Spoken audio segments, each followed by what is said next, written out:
મિત્રો, શિયાળાની ઋતુમાં બપોરે સુવાય કે નહીં? શું તમને આ સવાલ મૂંઝવે છે? તો આ વિડીયો તમારા માટે છે. નમસ્કાર દર્શક મિત્રો, સ્વાસ્થ્ય આયુર્વેદ ક્લિનિકથી હું વૈદ્ય જાગૃત પટેલ, એક આયુર્વેદ ચિકિત્સક છું. મિત્રો, અત્યારે શિયાળાની ઋતુ ચાલી રહી છે અને જેમ જેમ દિવસ પસાર થશે તેમ તેમ ઠંડીનું પ્રમાણ વધતું જશે. અને જે લોકો બપોરે સૂવાના આગ્રહી છે અથવા જે લોકોને બપોરે સૂવાની આદત પડી ગઈ છે એ લોકોને કદાચ સ્વાસ્થ્ય માટે, આરોગ્ય માટે એક સવાલ થતો હશે કે શિયાળાની ઋતુમાં બપોરે સૂવું આરોગ્યપ્રદ છે કે નહીં. જો મિત્રો, આયુર્વેદ શાસ્ત્રની વાત કરું તો આયુર્વેદ શાસ્ત્રમાં ઋતુ પ્રમાણે બપોરે ઊંઘવાની પેટર્ન કીધી છે. ઉનાળાની ઋતુમાં દિવસ દરમિયાન દિવસ બહુ લાંબો હોય છે, રાત્રો ટૂંકી હોય છે.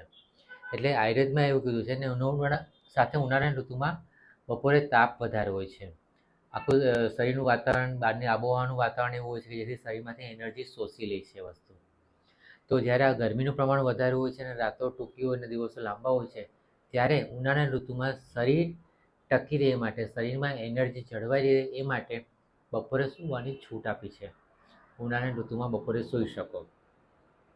પણ જ્યારે શિયાળાની ઋતુમાં આવે છે ત્યારે શિયાળાની ઋતુમાં આયુર્વેદમાં સ્પષ્ટ લખ્યું છે કે શિયાળાની ઋતુમાં રાત્રો લાંબી હોય છે અને દિવસો ટૂંકા હોય છે. એટલે રાત્રે સફિશિયન્ટ ઊંઘ થઈ જાય છે, રાત્રે પર્યાપ્ત ઊંઘ થઈ જાય છે, એટલે બપોરે સૂવાનું જરૂર નથી. આવું આયુર્વેદમાં લખ્યું છે કે રાત્રો લાંબી હોય છે અને દિવસો ટૂંકા હોય છે, એટલે શિયાળાની ઋતુમાં બપોરે સૂવું જરૂરી નથી. અને બીજી બાજુ શિયાળાની ઋતુમાં ઠંડીનું પ્રમાણ વધારે હોય છે. અહીંયા તમને એટલું શરીરમાંથી એનર્જી શોષી લેતું એવું લાગતું નથી, એટલે અત્યારે બપોરે ઊંઘવાની જરૂર નથી એવું આયુર્વેદ શાસ્ત્ર લખે છે. અને નો ડાઉટ સ્વસ્થ રહેવું હોય તો આ નિયમ પાળવું જરૂરી છે કે તમે રાતની ઊંઘ પર્યાપ્ત લઈ લો, દિવસની ઊંઘ ઓછી રાખો અથવા દિવસે ઊંઘો નહીં, એ જરૂરી છે. પરંતુ આપણે અત્યારે શહેરી જીવન જીવીએ છીએ અને શહેરી જીવનમાં ઉનાળાની ઋતુ હોય, શિયાળાની ઋતુ હોય કે ચોમાસાની ઋતુ હોય, બધાને રાત્રે સૂતા 11-12 તો વાગે જ છે. આપણે ક્યારેય એવી લાઈફસ્ટાઈલમાં ફેરફાર નથી કર્યો કે ઉનાળાની ઋતુ છે તો આપણે રાત્રે મોડા સૂઈએ અને શિયાળાની ઋતુ છે તો રાત્રે વહેલા સૂઈએ. એવો કોઈ ફેરફાર નથી રાખ્યો. દરેક ઋતુમાં આપણી ઊંઘ સરખી જ હોય છે. એટલે શિયાળાની ઋતુમાં જો તમારી રાતની ઊંઘ 5 કલાકથી ઓછી થતી હોય અથવા 6 કલાકથી ઓછી થતી હોય તો તમે દિવસ દરમિયાન સૂઈ શકો, બાકી નહીં. શિયાળાની ઋતુમાં રાતની ઊંઘ 5 કલાકથી ઓછી થતી હોય, 6 કલાકથી ઓછી થતી હોય, સવારે ઉઠો ત્યારે એમ લાગે કે હજુ થાક છે, હજુ ઊંઘ પૂરી નથી થઈ, તો તમે સૂઈ શકો. પરંતુ એ બપોરે સૂવાનો પણ એક નિયમ છે. જમ્યા પહેલાં સૂવાનું છે અને પથારીમાં સૂઈને નથી સૂવાનું, પણ ખુરશી પર બેઠા બેઠા ઝોલું ખાઈ લો, એ રીતે તમે ઊંઘ લઈ લો. તો એ તમારા શરીરમાં વાયુ પિત્ત કફના બેલેન્સને ડિસ્ટર્બ નહીં કરે અને તમે સ્વસ્થ રહી શકશો. આ ધ્યાન રાખો. હવે કેટલાક મિત્રો હશે જે લોકોને નાઇટ શિફ્ટ હોય, તો એ લોકો શું કરવું જોઈએ? તો જે લોકોને નાઇટ શિફ્ટ છે, જે લોકોએ રાત ઉજાગરો કર્યો છે, એ લોકો બપોરે સૂઈ શકે, પરંતુ બપોરે જમવા પહેલાં. અને એ ધારો કે પથારીમાં લાંબા થઈને સૂવું હોય તો વાંધો નથી, પણ બપોરે જમવા પહેલાં. અને રાતની ઊંઘ ધારો કે તમારી 6 કલાકની ઊંઘ ઘટી છે તો બપોરે તમે 3થી 4 કલાકની ઊંઘ લો, વધારે ઊંઘ લેતા નહીં. તો આ રીતે તમે ખાલી પેટે બપોરે ઊંઘો અથવા સવારના સમયે ઊંઘો તો વાંધો નથી આવતો. જમ્યા પછી ઊંઘવું નહીં. જમ્યા પછી ઊંઘશો તો શરીરમાં કફ અને પિત્ત વધશે અને એ તમારા શરીરમાં વિકાર કરશે. એટલે ખાસ ધ્યાન રાખો કે બપોરે સૂવું હોય તો ફક્ત ઉનાળાની ઋતુમાં સૂઈ શકાય, બીજી ઋતુમાં સૂવાનું નહીં. અને ધારો કે કોઈને આદત પડી ગઈ છે બપોરે સૂવાની, કે બપોરે સૂવા જ જોઈએ, તો એ લોકો કમસે કમ 15થી 20 મિનિટનું ઝોપું લઈ લે, એનાથી વધારે ઊંઘ ન લે, એ ધ્યાન રાખજો. તો એ રીતે તમે જો આયુર્વેદને ફોલો કરશો અને તમારી દિનચર્યા રાખશો, તમારો ખોરાક રાખશો, તો તમે સ્વસ્થ રહી શકશો.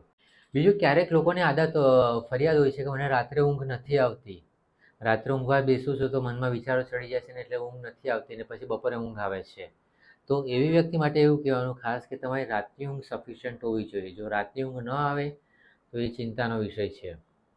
આયુર્વેદ શાસ્ત્ર કહે છે અને આમ પણ મોડર્ન સાયન્સ સ્વીકારે છે કે રાતની ઊંઘ પર્યાપ્ત હોય, રાત્રે 11થી સવારે 4 વાગ્યા સુધી ઊંઘ પર સાઉન્ડ સ્લીપ હોય, તે તમારા આરોગ્ય માટે જરૂરી છે. એ સાઉન્ડ સ્લીપ લેવાથી તમારો હોર્મોન્સ નોર્મલ જળવાઈ રહે છે. ખાસ કરીને તમારો ગ્રોથ હોર્મોન વધે છે, જેથી તમારા શરીરનો વૃદ્ધિ વિકાસને બધું મેટાબોલિઝમ બરાબર જળવાઈ રહે. એટલે રાતની ઊંઘ સફિશિયન્ટ હોવી જોઈએ.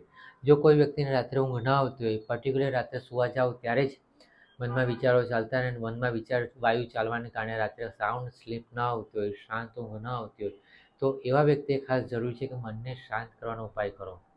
રાત્રે સૂતી વખતે 15-20 મિનિટ અને સવાર ઉઠીને 15-20 મિનિટ ઊંડા શ્વાસ લો, અનુલોમ વિલોમ કરો, ઓમકાર કરો. ટૂંકમાં મનને શ્વાસની ગતિ પર કેન્દ્રિત કર દો. મન એકાગ્ર થશે, મન શાંત થશે તો ઊંઘ આવશે. એ ઉપરાંત બીજા ઘણા ઉપાય છે, જેમ કે તમે 100થી ઉલટા નંબર ગણવાનું ચાલુ કરો અથવા મનને કોઈ ઈશ્વર નામ સ્મરણમાં એકાગ્ર કરો. ટૂંકમાં મન એકાગ્ર થવું જોઈએ. મન શાંત થશે, એકાગ્ર થશે તો ઊંઘ સારી આવશે. તો સારી ઊંઘ લેવા માટે પણ આ ઉપાય કરવા જરૂર છે. યોગ પ્રાણાયામ કરીને મનને એકાગ્ર કરો. જો તમને ગેસનો પ્રોબ્લેમ રહેતો હોય, પેટમાં પેટ ભારે લાગતું હોય, તો એને કારણે પણ વિચાર વાયુની સમસ્યા રહેવાની સંભાવના છે.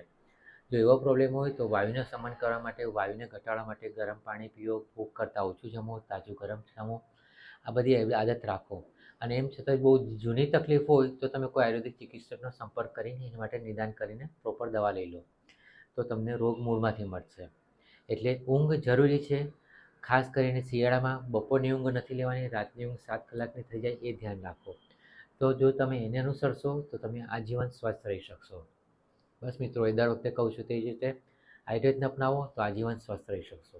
નમસ્કાર.